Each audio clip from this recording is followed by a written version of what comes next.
Hi. We've often seen machine vision being used in production lines and for assembly automation, factory automation, and any kind of industrial process automation. But there are times when you've tried a demo or a prototype, it worked great in your lab, but when you actually take it to production, it fails miserably. Hi, my name is Raghava Kashyapa, CEO of Qualitas Technologies. And in this video, I'm going to break down some of the reasons why you're unable to take something that's working great in a lab or a demo or a POC and then apply that same success into your production. Before we get into the reasons for failure, it's important to understand the elements of a machine vision that go into a complete solution. The first and foremost is what is known as a preprocess automation. The preprocess automation is the automation of any material handling that's required to consistently produce parts or regions of interest consistently in front of a camera. So let's say you're manufacturing fasteners or screws, and they're bunched together in a heap like you see in the image.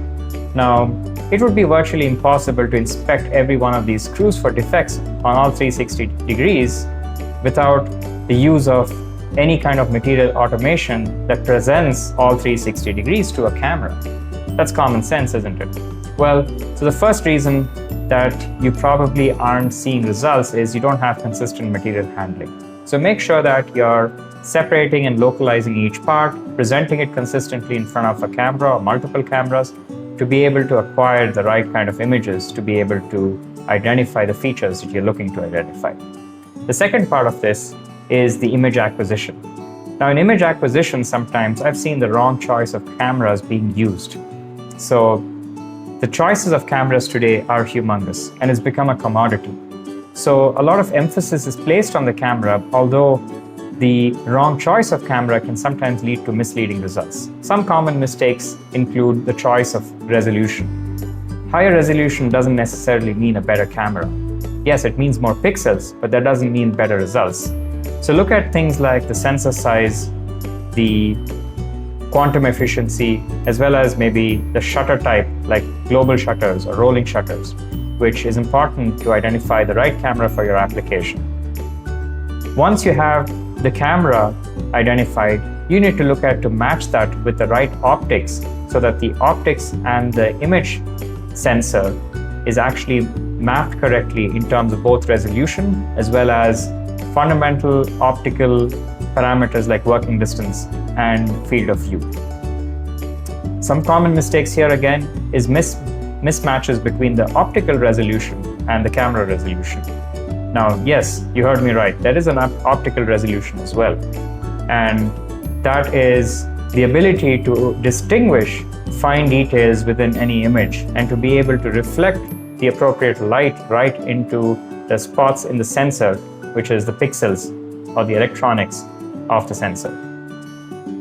The next part of this is illumination and any kind of enclosures and mounting. A lot of times, disturbances in the environment as well as operator movement and operations when using and handling day-to-day machineries causes disturbances in the machine vision system.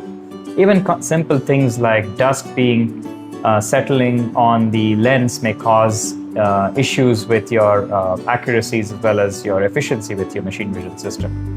So make sure you have a tamper-proof enclosure or enclose the cameras in any kind of enclosure which will shield the camera from any of these environmental issues. After the image acquisition has been taken care of is the role of the image processing.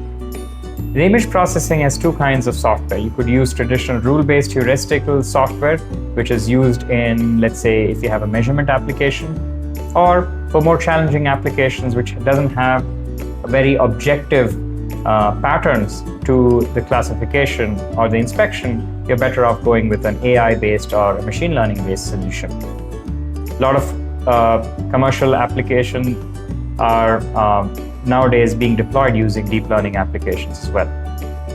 And once you're done, the step of the post-process automation or taking the results of the image processing system and then acting on the results, being rejecting a system part once it's found to be defective or communicating the result to some external system like the MES or an ERP system could also be a post-processing automation. So it takes a lot more than setting up a tabletop image acquisition system and making a software work for a few limited set of samples, and then translating that into an assembly line. So there's a lot more to it, a lot more nuances that you need to be aware of, and probably one of these four different parts is what's causing the machine vision system to fail, even though you've seen success in a lab environment. So, hope this video is useful.